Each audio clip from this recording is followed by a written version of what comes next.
தலைவர் டாக்டர் எம்ஜிஆர், புரட்சி தலைவி டாக்டர் அம்மா அவர்களின் நல்லாசியுடன் புரட்சி தமிழர் மாண்புமிகு அண்ணன் எடப்பாடியார் அவர்களின் ஆணைக்கிணங்க எங்கள் மாவட்ட கழக செயலாளர் தச்சையன் கணேசராஜா அவர்களின் வழிகாட்டுதலின்படி பிரச்சாரம் அமோக வரவேற்பை கொண்டு மிக சிறப்பாக அனைத்து மக்களின் வரவேற்பை பெற்று எங்கள் கழக நிர்வாகிகள், தொண்டர்கள் அனைவரின் வரவேற்பை பெற்று மிக சிறப்பாக நடைபெற்று வருகிறது. மக்கள் வரவேற்பு எப்படி இருக்கு? பாளையங்கோட்டை தொகுதி மக்களுக்கு என்ன சொல்ல விரும்புறீங்க?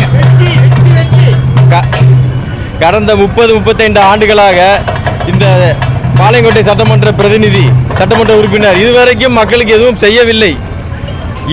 ஒரு இளைஞனாக, ஒரு இளம் வயது வேட்பாளராக என்னை களமிறக்கியுள்ளதால் இவர் வருவார், இவர் வந்து ஏதாவது செய்வார் என்று மக்கள் மனதில் ஒரு தோணுகிறது. அதுக்கான வரவேற்பை நாங்கள் பெற்றுக்கொண்டு வருகிறோம்.